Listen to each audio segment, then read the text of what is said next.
Bana Congo totelema tolobela mboka Ole tosuwa kobimisa na poasa Bana Congo totelema tolobela mboka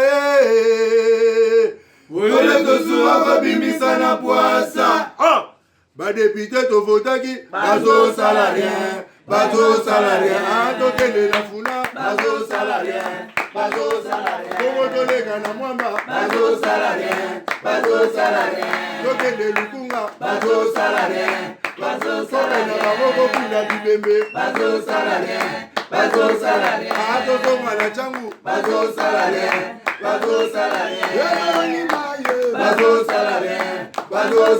ayatolani molili bazo salarien ekulune paye bazo salarien kala balengani ba mama bazo salarien etolani wape bazo salarien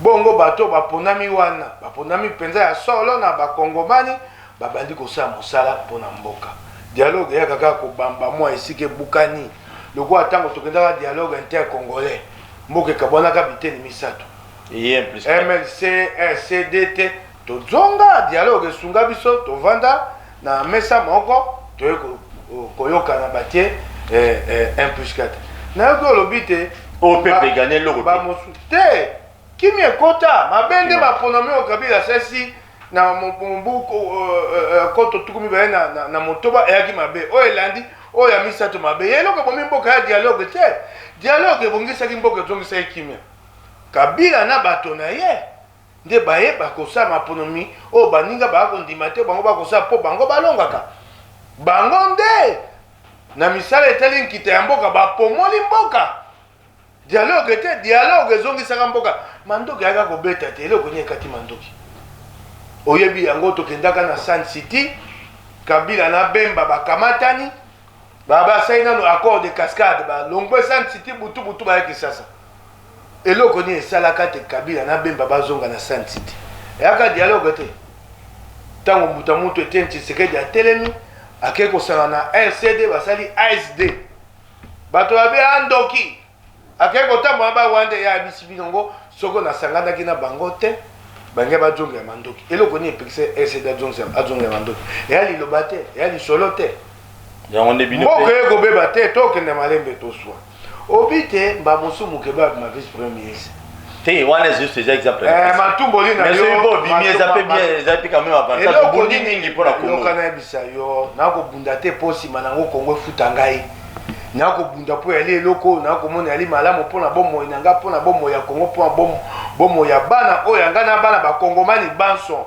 eli eloko oyo motema na ngai ebetelaka oyoki ngai mpo soko nakobunda mpona lifuta so lifuta eye te nakoya kotika etumba yali eloko oyo eya na kati ya motema okokumba yango kasi ena baboye tosuwa akobwakela ngai mwa songisongili ya mopandisango bio vice premier ministre soki nakomi vice premier ministre lokwa bakongomani babanzaka bamosusu ebele mingi te mwa liboke yo obandi so na longo wana nakolukaka esu mbongo te nakoluka esu bokondi mokutu kana azoba bongo te nakozela yango na bolembu na ekoyaka oyo te ya bato bakoma basombi ye lokwa ndunda nakozela ekoya basomba banani lokwa ndunda etali bango nga na ye mpo na koswanisa bango te ekoyaka eye na nzela ya maponomi tokeye na lingomba la muka tolongi bato na idps bavandi mibu ebele te mpo anisika bato akoma baokoke baye wana mpe akoluka ebonga nalukela yango wapi nakozwa yango na nzela ya pole na moi boye bapesi ngai oyo eza te ya bato bazomela ngai dialogue tokobenga yango ndenge bato moto ya moto alingi yo benga yango dialogue ngai nabenga yango mesa oyo kuna benga yango bokutani eyali posa oyo biso lamuka tolobaki banda mobu moleki lelo oyo naoki baati lukwebo mpe alobi yango nabeteli ya maboko mboka ya na mobulu toa na posa ya kovanda mpo tosolola toa na posa ya tovanda biso banso na mesa mpo tosolola mpo na makambo oyo mpo na biso lamuka lisolo ezali makambo etali mbongwana na nzela ya maponami pour na pesa yo kimia au moment là nzela mapono vérité des unes te to ça la mbongo na ba réforme to bongisa nzela mapono ya malamu to ngwa mabaku nyonso. OK, c'est bon. To ça mapono ba misato ba nyo to ça maponomi bato ba kondima baninga te. To lingi maponomi ya mbala ya sima epesa Kongo kimia mibu tuku motoba yango Kongo za bonsomi Kongo kendaka liboso te pona nini soki tosu akomi kuna mokeba ya boye soki za mokeba ya moto azwi bokonzi tosu aboye tolingi su bongo te yango tolingi tokutana wana tokokebisa bato o bakoya na mayele ya kokabwa bokonzi soko baye mpona mayele ya kokabwa bokonzi etali bango biso toza na mposa ya kokabwa bokonzi te biso toyebi te topesi Félix maboko na biso lelo po tomoni te akobunda etumba makasi yali etumba na ye te yali etumba ya Kongo na banguna bato ya mote ya mabe bato ya FCC topesi ye maboko tokokota bokonzi na ye te po bokonzi na ye ekokokisa mibu mibale bila na ye akomema ngo ye moko ndani Félix na mobu koto tuku mibale na tuku mibale na biso 2023 neti ngai so na koti bokonzi ya Félix po bakongo ya bamonaka elengi kaka ya bokonzi abima ministre bamonaka prince man te na tuni yo na sikoyo na koti bokonzi na Félix tokomi otambo ate tokomi na 2023 na okenda mapono miti nakoya te na ye pa ya bana kisasa bakongomani batuni ngai bino bato ya makambo ya 100 jours sikoyo nakoyebisa bango nini te 100 jours wana nga nano nayaki na Félix te nakokende ya kokabola eloko nga nayebi epai eutaki te nakopesa maboko mpo na Kongo mpona namoni idepesa atelemi na nzela ya malamu oki ngai epai na biso lamuka ezali pole tolobi yango kokabola mpe bokonzi yango kokabola ndenge ye moko Félix na bato na ye nano ekoki bango te ebele bakoluka mpe bapesa bango kuna na ngambo na bango bato balandaka Félix oyo ya biso lamuka nakotanemaka engabi bato bamonaka mosika te Félix akopesa bango eloko ndenge bana oyo ya ye bakokoka te bazwaki te oyebi yango te bana bazwaki te oyo balandaka Félix bato alamuka mosusu bakendaki kolanda Félix oyebi yango te yo ninga natanga kombo mais tanga la cité yo zolo ba la muka c'est oyebi bango ba ba la biso ko za bamusu ba yebi oyebi bango ba basaka campagne ba tiki biso la muka ba kei na Kasai ba seli Félix campagne en vol yo oyebi bango en vol ngai Denis Sanga yo omoni oyebi bango basaka mi balé musu so comme na te to lo ba makamu OK mais au moins quand même yondo le bini yepe na na zibo konzité te na obi balandaka maintenant boko la ndesika boko mona te eloko akotoza te kasi kongomani akasoka asa moni lidusu lokwa bokonzi lokwa bakangi ye miso mayele bapesa ye na kelasi na nzambe esili ye na moto eloko ezali kuna te ya kokabola kokokenda te honorable est-ce que boza pinda sur que non lelo oyo dialogue wana yo le but bon ngala benga na ngango dialogue wana bazoloba que non d'ici fin de l'année ko salema ce qui salimi vraiment. Est-ce que FCC a lâché Penda ba poste mususu pour l'intérêt ya batu mususu ba ndima dialogue? Attends, yo zolo ba kino bino bokero ko biso to kosenga wana etali bato ba kono senga ba poste. Bosu wana répartition. Te biso la mukate. Wana mutuna na tuna bato wa. Biso to wana posa na ko zongela na ko loba na yo, to wana posa ya réforme ya processus électoral. Mutuna wana ya bato ba ko kabola bokonzi benga bango tuna bango bakoyebisa yo posa bango ba ina bon toko taramba moto moni ale bolojwa akomi malamo ouais to pour salamba o bakino balobi ato zelate o soki nde unité pour ça le moki honorable o ale bolojwa to kota okokota mbala mondeko oui obandolo ba nga bite motuno tuni ngai wana bato bana posa okendo kabola bibonga soko moni bango tuna bango biso la muka to na pose bonga te tolingi tete na suka ya manda oyo baya ko tuna bino ke no bino pe bosala ke bino pe bosaki te biso lingi te po biso to ko tswa oyo biso ko konzi na peto nyonso na kimia mais au moins dialogue bino la muka ndimi to ndimi te to bande ko senga yango banda mobu elekita ko to bagi au région pour ça le bito ndimi le ko ba ko tuna biso to ba pete te biso to ali bato liboso po to beta tolo to luka pete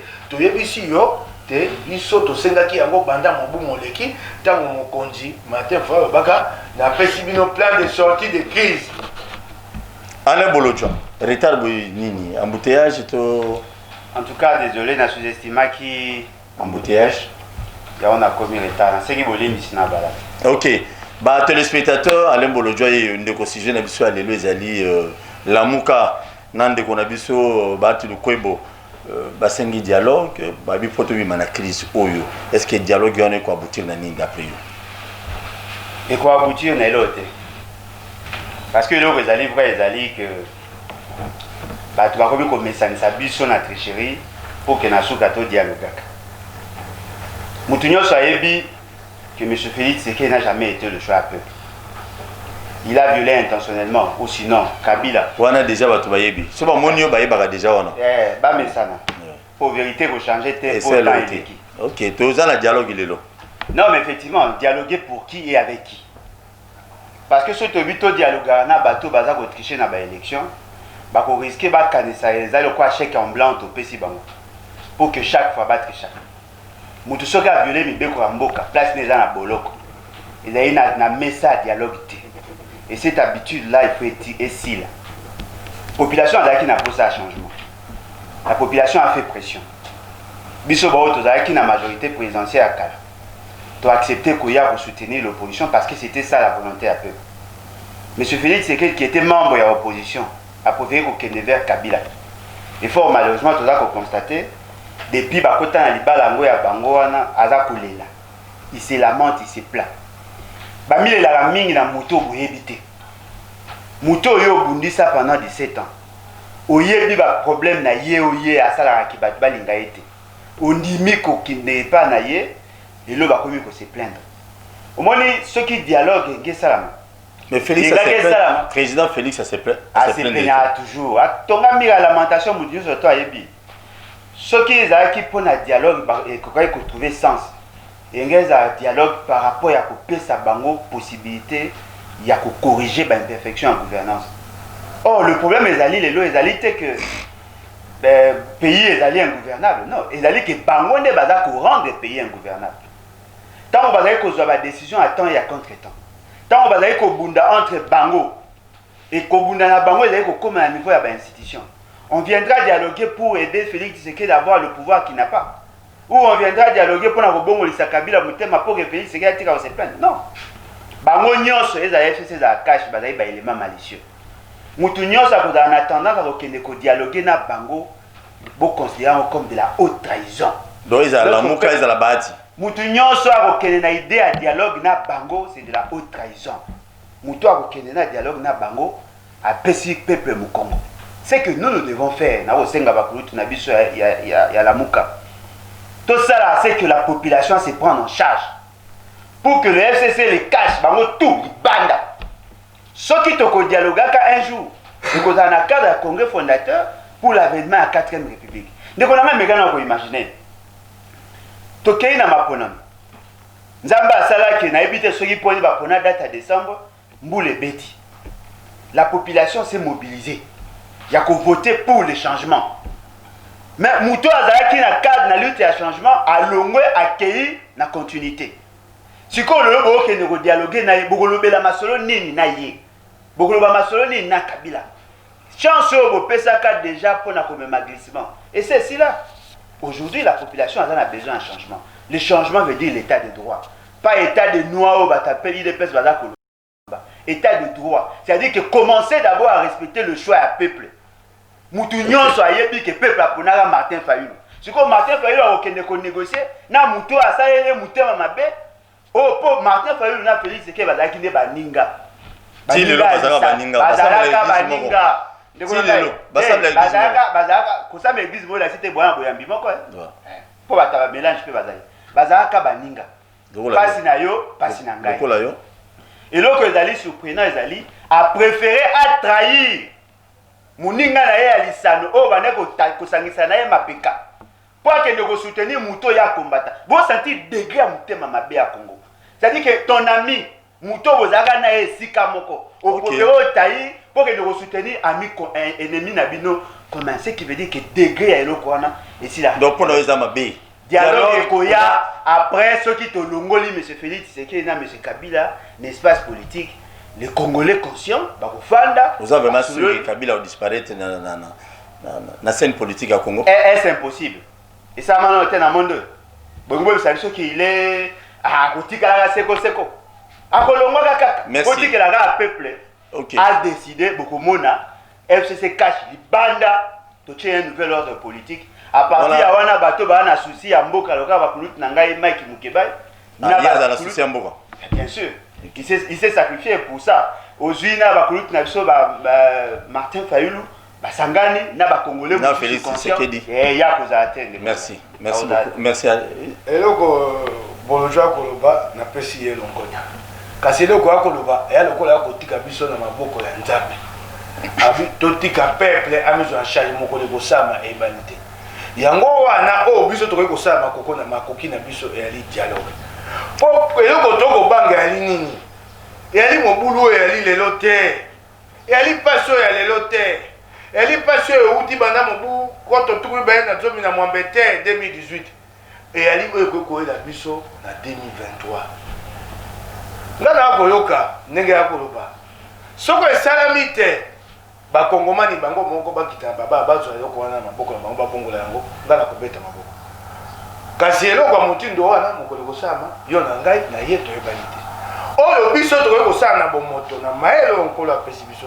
eyali te tosolola mpo soko tokomi na 2023 tobongisi nzela ya maponomi te tokolela lisusu yango wana oki biso tokosenga te tokutana na mesa yango wana tokosenga bolojwa na koyeba kanda na ye alobi te ata mikolo eleki solo ebongwanaka te yango tokosenga bato bana nzela kwa makanisi kwa bolojwa bamela mwa kopo ya mai bakitisa mwa kanda totia oyo ya nsima na nsima tomekota liboso mpo tokobanga te tokoma na 2023 makambo ebongi te tokokende su mibi mutano mosusu ya bule ya pamba. Ok, mutuna mosusu ezali Moïse Katumbi, Jean-Pierre Mbemba, Vital Kamerhe bazali na rétroviseur ya Joseph Kabila ya FCC de Koloba mikolo eleki tokaki Joseph Kabila tindaki bato mosusu bakekutana na Moïse Katumbi na Lubumbashi yo moto pesa biso ya précision lelo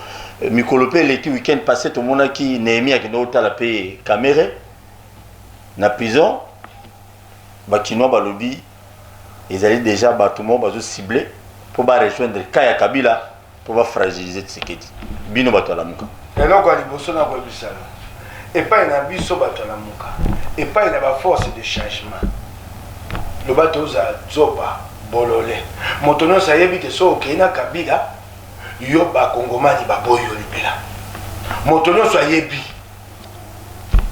soko yo okei na Kabila yeba te yo bakongomani baboyi yo na maponomi okoleka te okei kokabula na moto oyo na bazana Kabila azana ba député na Assemblée nationale honorable Mike oui donc baza pe na bato ba ko voter bango wana eza yango na koyebisa moto nyonso ayebi yango Katumbi ayebi yango Bemba ayebi yango Bolojwa ayebi yango Mokeba ayebi yango ngana ayebi yango te ngaka na Kisasa na ayebi yango malamu yo moni te po batamba na baba bakaboli bilamba bapesi na mbongo po bayebi te bato bayebi yango te de même IDPS na lamuka bopesa pe mbongo ya biso tozwa mwapi bozala ba partenaire ona bisa yoka na biso mo moko totambwaki na longwe makuba na ngingi te chango senga mbongo bobenga nanu te bobenga sina na biso senga mbongo mako wana makambo biso saka makambo ya motema so motema to okofuta nga mbongo boni ngai tata bona ke dotambo ya bongo ma soki nzoto ekonyokwa ok c'est ça les candidat ndeko eloko yali boye lelo yo ekomi koningana biso tobi te tokoki koswa na IDPS po totala etumba oyo mibeko ya minako ronsa makambo te makonomi yali makambo ya Congo IDPS na ngambo na bozela bobenga sima IDPS na ngambo na ba tokoki koswa na lamuka FCC sika surtout ki amoni te akoya kozwa pasi babali na mosaya mabe bakosala nyonso te biso na IDPS tosolola te lokuta na bino bokosolola tokosolola nayebisi bino bato ya FCC mosala bokosala mabe wana lokuta ekoleka te mpo na kolalisa te moto mabe ezali songolo mabe eza ya liboso na Kongo ya bino FCC Charles traduction normale s'il vous plaît yango moni bakomi koningana babenga boye batinda boye tokomi na lingomba ya bato moko banotable Katange komi toko poko bakepa Katumbi baye balobi bwali liboka ya bato bwali bakatange te boali bato bosala kabila bolingi bokonzi kaka etika na liboke na bino bokomo banza te po bokonzi etika na liboke na bino esengeni bokamata Katumbi na kabila bokutsanisa bango bobali na nzela wana nde Katumbi akoma mokonzi ya 2023 si wala bokonzi Katumbi bato nyonso balingaka ye bato basi okwa ngai okamati okeye na nzela wana akingaka na okenda okabla bango eloko nini bato na IDPS bamwa malamu ata Félix abimi na nzela soko otie mwa makelele bakombata bakiti na baba Félix azongisima bato na FCC balamukaka ndoto na bango nde baya kosala mina kwalamuka bi mibeko yango yekobima biso na lamuka so mukeba ya mokobima mwa libanda boloto azala na kobikisa ngata yebi yango très bien yebi te eloko aliboso ako tutanga lokwa toyebana te merci beaucoup wa yango na yebisi bango basawa epai ya mwe bake pa kamé bakoto eloko moko te na kamele pas Kamele ah papa déjà maman lui va nous visiter déjà moi signé dans ndako kamera ni eloko akopesa bango te aza na boloko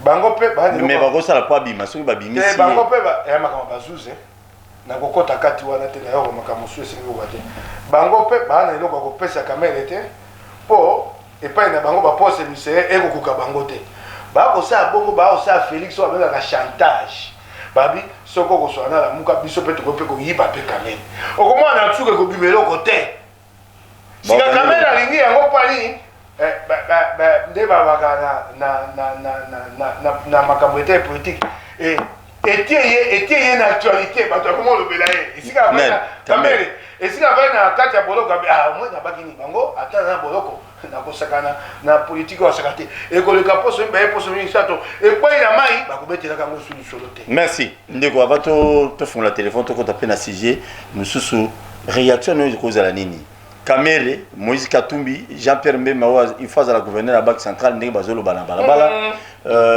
bazana rétroviseur ya FCC, il faut bakende kuna pour être tisegé d'atikala yemoko mais akotikala na peuple apparemment. Ndeko ngai na kosenga na bakulutu nyonso. Na ba congolais nyonso, tous apenda temps pour réfléchir en profondeur. Tant mutu a une intention à soutenir Félix Tshisekedi. C'est-à-dire que Bodan a posa, Bosungaye, Asa Moussa Malam. Mais M. Félix Tshisekedi a une grande faiblesse. D'abord, au-delà des faits et respecter l'engagement, il n'a pas la majorité parlementaire. Tokei lelo tobi bo ok tokende ko solo la M. Félix Tshisekedi, M. Kabila na kulutu na biso Martin Fayulu na bandeko nyonso bazaka nzinga na ye na biso peut-être na société civile.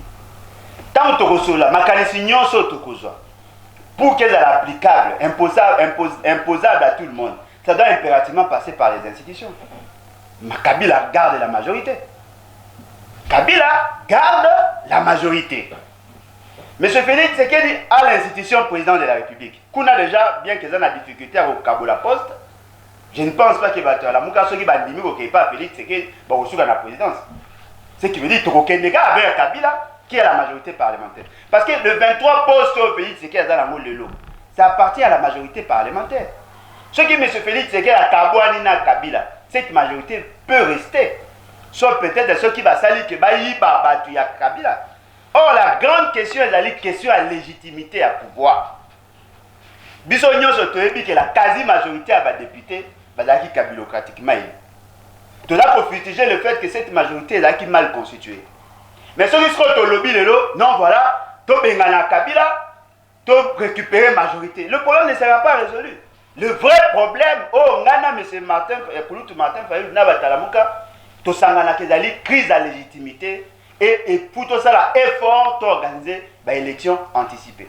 Dans l'élection anticipée, c'est donner la possibilité à la population, il y a qu'à réaffirmer volonté d'aller à changement en optant pour un candidat, il y a opposition. Et non qu'il y ait une idée à dialogue, parce que le dialogue nyonso, pour qu'il y ait en fonction ou en application, ça doit passer par cette majorité parlementaire. Beaucoup ça n'a été tant que qui rassemble. Olenga Kouara est président Sensa. L'idée était, il y a comme ça que Sensa, et ça l'a suivi à accord. Alors qu'il y a moi une forme, il y a autorité moko boé par rapport à dialogue pour veiller sur l'applicabilité, l'application de Nayango. Mais Olenga aujourd'hui, sur l'échiquier politique, il ne pèse pas, même bien avant, il ne pesait pas. bokokende na dialogue bocréer structure moko mpona baréforme mais bato baza la majorité bakoétouffe bakopesa bino moyen ya koapplike te ça va nous prendre du temps parce que ndenge eza wana mosantu lelo ezali Félix te c'est vrai que Kabila soki akoki kozala na classification akoki kozala diable mais Félix Tshisekedi doit être classé parmi les démons c'est-à-dire que des gens qui ont profité na forfaiture électorale tant nazoloba bango ezali métaphore chaque jour. C'est bon. C'est ce qui veut dire quoi? Ce qui veut dire que le problème aujourd'hui, il faut que la population se prenne en charge. Pour que la population se prenne en charge, et là, on sait il faut qu'il y ait quelqu'un, un leader, qui a l'ancrage sociologique, après sa orientation. Le autre moni, Batu FCC, Balaï Kokende, vers M. Kameri. Batu FCC, Balabi, Doyoki, n'a confirmé, Baokende vers Moïse Katumbi. Mais c'est des bonnes guerres. Oh, à cause de la faible d'esprit, il y a Kokota dans la philosophie. Beaucoup de gens qui la même démarche, Nenge Félix Tshisekedi à Salaki. Lui aussi, il était approché. Il a préféré trahir le peuple Kokende la Kuna. Mais Nenge Kuluta Lobi, oh, à Kokende vers Kuna, il a qu'ici à rompre relation avec le peuple. Bao Bagoti Kala, Barozanga Gate. Souci Nabiso et Zali, t'es résoudre le problème à politicien. Souci Nabiso et Zali, aussi, ça m'a cambo, il y a pris la légitimité. 60 ans après. Nous faisons le même débat sur le même problématique. Non, les choses doivent évoluer. Merci beaucoup. Pourquoi ils ont triché? Merci beaucoup. Ça respect à choix à peuple. Okay. Et l'article 5, il dit que le peuple est souverain. L'article 64, il dit que oh, non, ça cause beaucoup à Kanyaka. Alors ça, la population a le plein droit de manifester. Il suffit seulement de faire ça, élément déclencheur pour que la population se prenne en charge. Parce que le homme doit bénéficier d'un droit. Merci beaucoup. Avant de faire la téléphone, tu as un dossier honorable. Honorable, Zela, il faut un moment. Il y a un dossier, donc Zela, tu peux faire un dossier. Il y a un dossier pour tes amis. Honorable, tout le monde est tout le monde. Tu es sur la Congo Airways. Tout le monde qui est en Kabila multiplié la société, Bomi à l'État, tout ça. Bon, on peut avoir un peu le classement sur Congo Airways. Congo Airways, il y a l'État congolais, il y a Joseph Kabila. C'est un peu compliqué là-dessus. Il y a un peu de Congo Airways, il y a Augustin Matata Mponi. Na bato oyo bayebi ko atanga imoko matata kosangai. Ngana sepaka matata. À quoi ça en est?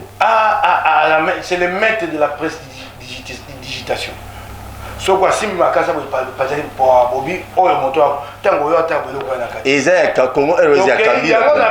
Oui. Matata sali compagnie wana. Asali compagnie wana na mbongo ya nani?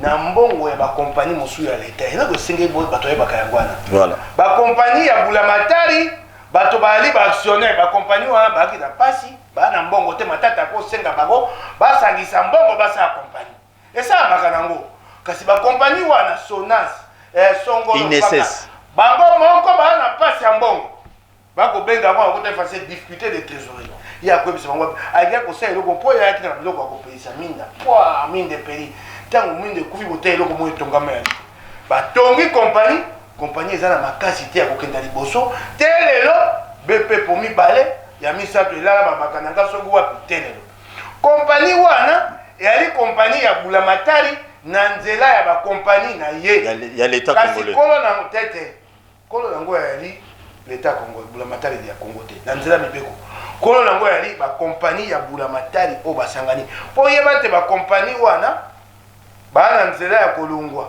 kompani ya Bulamatari bakokoma bakompani privé société privée na nzela mibeko ya pasi ya po moto yoka yango malamu Congo Airways eyali compagnie ya Bulamatari o basangisa mbongo nde ya bango. OK. Sikoyo nde ya Kabila te. Sikoyo nde senge ko kotala kati kotala mbongo wana soko ya solo ba compagnie wa batwaka ngo. Po ba compagnie nde bache ba mbongo na bango na suka ya mobu soko lifute monani o babengi bénéfice ba dividende ba compagnie wana batwaka ngo. Eloko esengi sikoyo Félix asala bakende kotala mbongo ekotaka ikendaka epai ya nani. Merci. Ngo bakisa. Bon, je crois que Koulout azali clair. Et là, il y a précision, il y a privé. Parce que bato mingi na oki ndenge opposer question, c'est comme si baza ko kanisa que il y a Kabila. Il y a Kabila te. effectivement, tout l'andaka bisognon sur le débat, déjà au départ, par rapport à la constitution en capitale. Et dans la capitale, dans le social, effectivement, bah, ça qui, Bambongo, je crois, ils ont même débattu au niveau de l'Assemblée nationale, la période où on attend sur la composition ou la constitution, il y a capitale, ils ont appartenu à un individu. Ils ont appartenu effectivement à la cartel où on a au Bakayaki, on a propriétaire. Difficulté, effectivement, ils allaient plus dans le niveau de la gestion. Parce que le mot ils allaient pas, ils allaient que Somba, avion, il y a occasion. Il n'y a pas avion à occasion. Oui, petit comité de gestion, Mouboulou, pour gérer bien. Il y a qui n'a première occasion, et puis le personnel, il y a qui pléthore déjà au départ. La charge d'exploitation, il y a qui penza, makasi mingi, et la recette, il y a qui moindre. Pourquoi? C'est justement parce que il y a qui primordial social. Na prix social, pour couvrir besoin de trésorerie, il y a que des équilibres financiers ont se créer. Merci. Il y a possibilité de profiter dans l'entreprise, il y a un bango équipement. Parce que équipement à Makassi, on essaie un peu de revoir le cadre organisationnel. Je crois que nous pouvons avoir une grande entreprise. Mais cela n'interdit pas aussi à l'État de créer d'autres entreprises. Autre privé. Il faut tout ça en sorte que tout couvrir l'étendue nationale parce que l'avion est plus rapide pour la Merci beaucoup. Avant de compter le dossier honorable Ayaki, tu reçois au moins 5 appels et puis tu vas chiter dans le dossier Oyo Ayaki. Si j'ai la biso à l'élo, commis la Moukana honorable Bahati, autorité morale, donc Kolo AFDC, Balobi, il faut dialoguer salement. Pour Nani. Appel à Liboso. Allô, bonjour. Allô. Bonjour, papa. Allô? Allô, bonjour. Toujours, comment on a bengi wapi? Mon comment on a changé na bengi na commune entière na linga na vena ngabu kebali yake bana mtu anaza ya FCC. Vena ngabu kebali bazamba na IDPS. Ata kama na IDPS. Kwa hiyo uta na IDPS. Ata meanda ga pion ya FCC. Nani?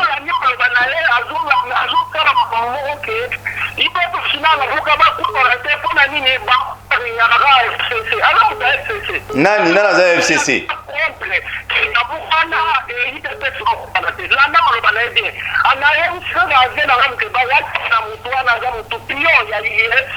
Merci. Moutongo nani, on ne sait pas, tous trop na plateau, nana za FCC, on ne sait pas. Mouton a bien dit que FCC a disponible était. Alors, tu évites ce que nana azali à FCC. Vous avez FCC? Vous avez FCC? À vous poser une question. Pour éviter pour Mike Mukeba za la muka. Mais si vous posez une question, on peut se répondre. Vous avez FCC. Pour des rois na éviter pour ngai innocent moi. Et cause là hier. Ah, et cause là. Lumumba, allô, bonjour. Bonjour. Comment on a le benga, papa? Bonjour. Oui, papa. Quittez le volume à la télévision, s'il vous plaît. Quittez le volume à la télévision ou bien on s'éloigne à la télévision pour benga. Au lobby, Lumumba za FCC. C'est tant mususu. Pas le Lumumba. Tant Lumumba Koufa, Lumumba za FCC Botamate, PPD Botamate. Mais tant mususu. Parce que je doute fort qu'il y a eu fan d'abord quand il y a FCC. Mais ceux qui n'ont eu ça peut-être que Sungaye. Rapidement. Les lois IDPS a commis na posa la muka soutenir. Na mamba la muka te. Ceux qui IDPS a na posa au soutenir. Mais qui a trahi l'autre? Pourtant vous venez à Genève. Vous êtes ensemble. Kabila n'était pas là. Vous préférez vous trahir vous êtes à Genève pour vous bénéficier de la chop chop et à Kabila. Les lorsque vous commis besoin de c'est pas na bango. C'est-à-dire vous voulez encore trahir Kabila. Pour la vers la Mouka, après vous trahir la Mouka, vous la communauté. Merci. Allô, bonjour. Allô? Qui t'a volume à télé ndeko? Qui t'a ça volume à télévision là yo? Oui.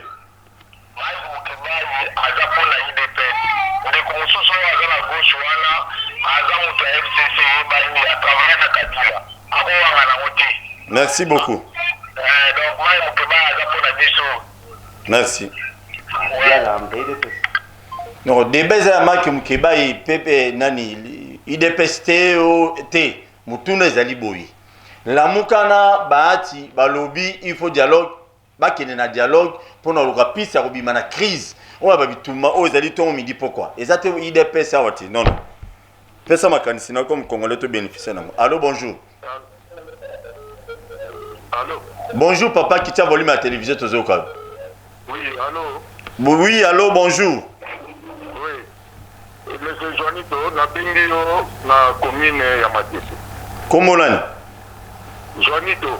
Joanido, tozo ka yo. Na lobi boya. Oui.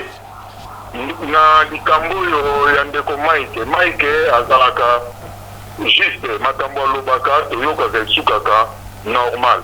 Moto aza de côté bon akozanga baargument akozanga ne baargument pake azomona meza aza na taille ya Mike te kende mpo na lamuka na bahati batenga dialogue badialogue eleka na mboka oyo ya modele na modele c'est pas vraiment important.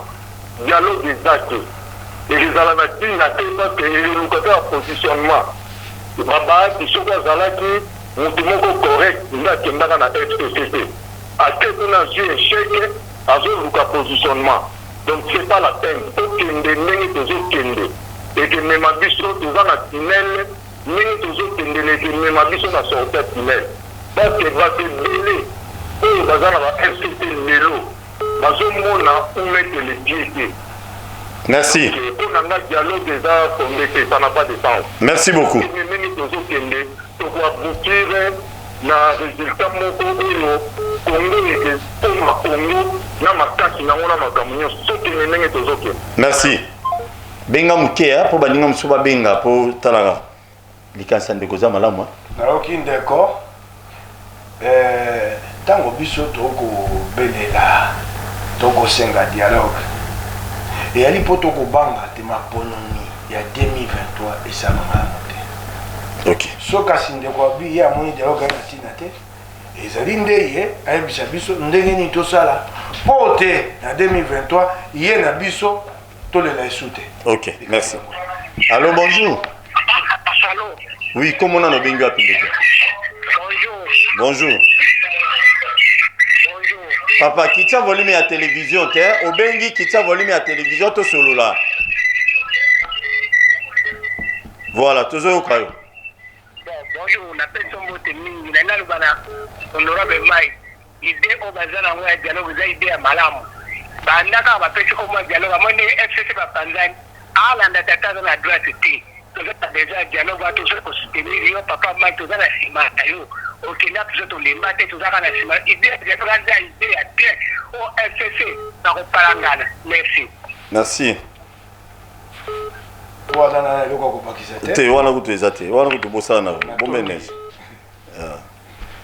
Oui, allô, bonjour. Oui, bonjour, papa. Comment on a bengi? Ouais, c'est Thierry Onema depuis Lemba. Toujours au caillou ndeko. Ok. La nouvelle personne a commis un amitié par rapport à la nouvelle. Il faut, quand vous êtes dans la télévision, dans l'émission, vous pouvez la tendance politique dans la même politique.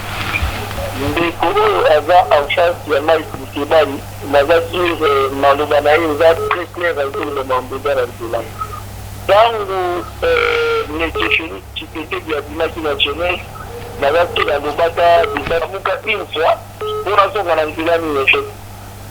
Merci beaucoup. Merci. Bah, personne raison. Hein. Bien que bah, tout le monde va terminer là, bah, le bio. Voilà, bah, bien qu'il va tailler des fesses. Vous voyez déjà qu'il va tailler des fesses. Et bon, on a eu des fesses pour un problème. Hein? Oui, allô, bonjour. Comment on a bengi? Bonjour, ma fille Bengi Nangaba. Oui, maman Fifi, Molandi Mounen, Yabakino Balobi. Nalingi na pesa mwa makanisi nanga. Oui, maman. Nalingi na pesa mwa makanisi nanga ya koloba bo. Oui. Makamba dialogue nanu totiango nanu susu na makanisi na biso te. Ba dialogue ngo pe salama salama. Tomona pe eloko moko pete. Na minito totika nanu nyonso tokende ka ndenge bazomema biso boye. Tokende kaka na baliro tozokende nango. Po tomoni deja ke bato wana bangunya na biso wana FCC deya bakomi deya na basuka tokokanaka bango na bandafu na bango. Bazaka awa toza biso nyonso bana mboka. Bapapa totelema miso ezalaka makasi. Merci. Merci. Mais au Carabon, on a on a bébé maman Fifi. C'est constitutionnel. te ça lo te hein mais awa benga pesa likanisa malamu et date to kanga baona manna pourquoi hein? Allô, bonjour. Merci maman molandi munene ya bakino balobi Allô, bonjour. tozo kayo maman Nabengi na ngaba na lobi boye. kombo nani Tona ndengo lobaki na ebandelike ndengo lobi ke rapprochement comme salama na Kamere Moïse Katumbi na Bemba ba comme ko rapprocher ba bato ya FCC. To kama te po ba uta kuna. Katumbi Bemba Kamere ba uta kuna bazana bila 18 ans na Kabila. Ba yande ko etufe biso na lamuka. Ba uta kuna ekamsa sote na muzito. Mutoto edika uta kuna teza fayulu. Soki dialogue esalama entre na Tshisekedi to ko appuyer. Mais bango soki bakozonga ba uta kuna ekamsa biso. Et puis na ba pona ngobila. Ngobila makambo osala ezo simba te. Mais c'est toke na assemblée provinciale. Bato ba vota ngobila. Mais ça ba député provincial à la muka. Ba on ba vota ngobila. Tozonga quand même bato na kasi. merci na koya no Théo na opesa poto kata ba appel poto kota tout ce qu'il y a la minute muke oui okoya no rapidement naoki mama abi songolo pakala uta kuna mama soko tolandi nani auta kuna wana ekomi koluka ndoki bato wana nyonso atangi ebele kati na bango basali na kabila kasi andima pete ebele kati na bango bazwi makasi na ngonga moko boye na eloko moko boye bakaboye na kabila bayela biso mwa makasi na etumboli mozutu asali na kabila nsima bandeko ne ya palu bakomi kotungisa ye aye kokata na bango na eloko ya pasi banyokoli ye babundisi ye Katumbi asali na kabila Katumbi aye kokata na bango na eleko moko boye pasi babundisi ye mingi soko tolandi wana na lamuka Mbemba ntango wako babemba nga nayebi te eloko nini 1+4 bemba 1+4 ezalaki bokonzi ya kabila merci beaucoup eyaki bokonzi basangani mpe na ezala na kata na mwa moke ndeko abi mama akofunda biso ekamonembo abi badepute provincial ya lamuka bato bapona ye ngobila bobino nyonso mutu badepute provincial ya lamuka so tosangani toleki ata zomi te na asamble wana topona ngobila leka boni FCC azala na majorité na ye na kati ya asamble provincial ya Kisasa elongo na IDPS mpona bato oyo bato bayebaka te na bokonzi ya ngobila bantoma ya IDPS bana kati na engumba Kisasa. Merci. CG le loser à Kinshasa malheureusement tozo kende vers la fin ndeko réaction à l'appel nyonso yoyoki. Oroza ko résumer le moins mon c'est par rapport à passer à la population. Et surtout face à dialogue. Face à la population et aussi à un dialogue. Face à la population et aussi à un respect strict à la loi. La constitution est claire, beaucoup des alliés à peuple. Peuple a pensé qu'il a mouka pouvoir. Monsieur Félix, c'est qu'il va ébisser que l'équité. Mouto a l'équité d'aller faillir. Mais monsieur Tozali n'a pas ça, il a la place, il a accepté. Tant que vous avez à Genève, na bango kuna ngana la été. Mais bayokanaki basoloni. L'idée on est qui malam. Effectivement ngazaki na Panader à l'époque. Tant on a yoki bango bayokanaki. Panader aux alliés la carte FCC. Non, FCC. Non, oui, na MP, na majorité présidentielle. Oyo be mina kwa zalaki mo. Tant on a yoki que batu ya opposition basangani na bino, voilà cette fois-ci, nous avons une opposition sérieuse de soutenir bango na longwe MP pour soutenir cette opposition. Et là vous allez surprenant na carte na bango il y a eu des traîtres. Ba préféré ba signer na Kabila. Bozo la kisalelo Kabila na des mots. Soki Kabila azali mutu mabe, mais mutu a longwe pa ya ba santu ake pa ya ba sumuki. Yenda azali très dangereux parce que ayebi le banda na kei quand même pour ça le sumu. Merci. Dialogue avec Félix Tshisekedi c'est soutenir Kabila. Sauf peut-être ceux qui vont faire la révolution au niveau des institutions, bobo to la Kabila majorité. Mais ceux qui Kabila aux agarres majoritaire, le premier ministre a voulu pas naïe, ba gouverneur ba vous aïe, solution vous a été. Tout le monde na Félix, na Kabila, na FCC, na Cash, ba monyon soli banda. Allô, bonjour, Komolani. Bengo. Bonjour, Mayele, s'il vous plaît. Oui, papa Mayele, toujours Kayo. S'il vous plaît. Oui. Nabengi pona ko soutenir idée ya ndeko yo aza en face ya Mike Mo. Alain Bolojwa. Réalité za moko, réalité zali. Depuis le début, le base a été trahi. Donc c'est-à-dire le soubassement et bébaki déjà na niveau à Genève. pour la haute trahison faite au peuple congolais. Raison pour laquelle aujourd'hui nous subissons la réalité de l'union. Donc nous n'avons plus Yaoluka pour discuter sur ça. Nganazamu tuya Songolo parti Pakala non. Nous avions besoin actuellement, il y a pour reconnaître que nous avions été trahis et nous devons renoncer à cette trahison et puis revoir la future Rapidement. au cannabis au Congo. Merci. Donc, voilà un peu l'idée Nangaï. Merci Ndeko. Merci beaucoup, honorable Mike Mkebai. Rapidement, vous allez quitter l'homme sur Bakissa. Nayaki na likambo oyo Gentili Ngobila kosana ngombaki sasa aligo kanga ba funerarium abato. L'État ko boto abato misala te po ya komisango ya ye. Funerarium yali ba compagnie et ça ma mibe kwa l'État bana kisasa ba kongomani basala hakuna.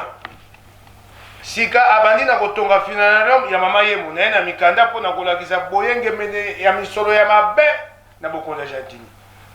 Directeur ya morgue yoka kombo na Justin Mbaka Mbaka lokola Gentili Ngobila Mbaka mboke Tous les Africains, tous les Bantou, tout est possible. Ah likambote natali ka ya commet à sengi marché de gré à gré. De gré à gré. Tala 92 dollars de gré à gré. Si ka compagnie a cause marché na kombo na Grâce Fortune Construction.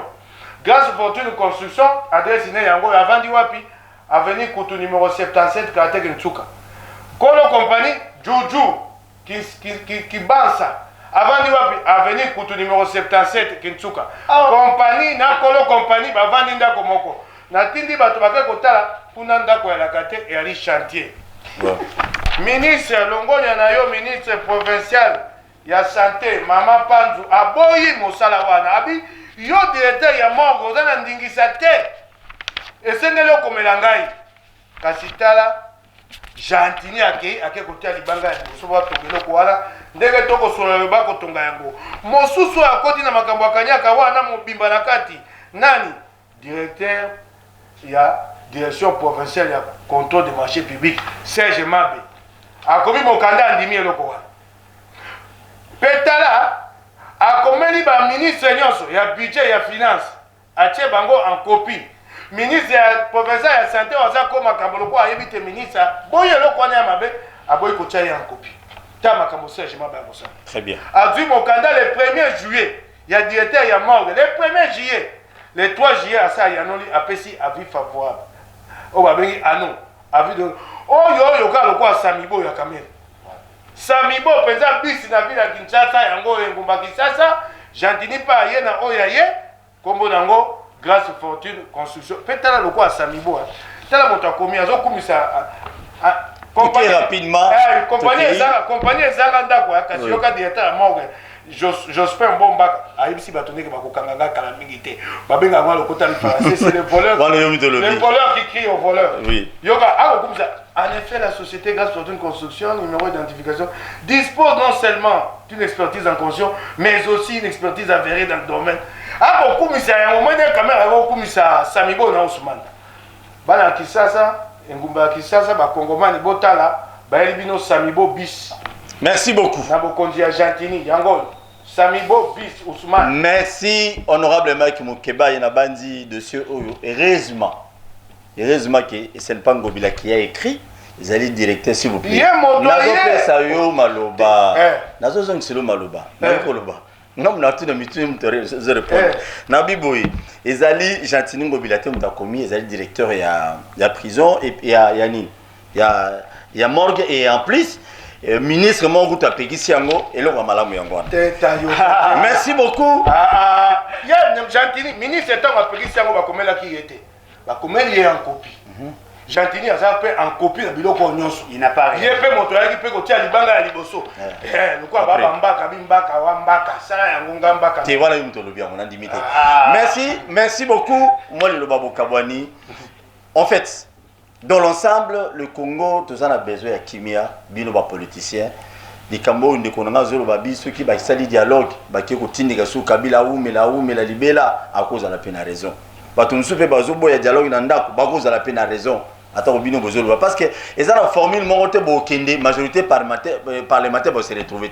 Parce que, si il y a un dialogue, il y a si il y a un dialogue, il y a un dialogue, il y a un finish, il y a une répartition, il y a beaucoup de choses. Mais il y a beaucoup de choses. Finish, il y a beaucoup de choses. Bon, il est possible que ça dialogue sans que Bako ait un pouvoir. Mais ce qui est vrai, Bako consolider davantage le pouvoir à Kanyaka ou à M. Félix. Mais pour la Makambo et la funérarium, c'est quand même décevant. Tout ça, pendant la chance, bien qu'il y ait la chance, mais toi, la chance, présidence à Mabé, gouvernement à Mabé, gouvernorat à Mabé. Bon. Donc, attends, chef de rue à Mabé, donc beaucoup de mais des gentils ne méritent pas être gouverneur. Merci beaucoup, voilà Yom Tolobi. Mais moi, je sais les hommes. Merci beaucoup, Tokutani, lobby à 10h. Tokutani lobby à 10h, si Dieu le permet. Tu n'auras pas tous les moyens, bah, document, tu as sa directeur et morgue lobby na plateau awa. C'est bon. Lobby, je vous promets, tu as bien un directeur et morgue. Merci beaucoup, Charles. Tu as lobby à 10h. Téléphone ouvert au bien à Moutakanya. Ah oui.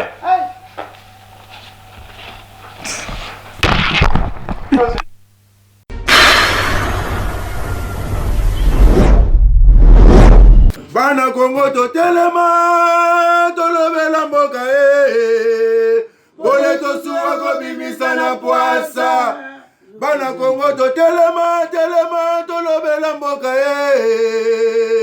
bole to suwa ko bimisa na poasa. Ba député to votaki bazo salarien to kende na funa bazo salarien. Congo to lega na mwamba bazo salarien. Tokende lukunga bazo salarien. Na baboko kula bibembe bazo salarien. Ato mwana changu bazo salarien. Bazo salarien. Ala kolani molili bazo salarien. Kulune paye bazo salarien. Ala balengani ba mama bazo salarien. Kolani wape bazo salarien.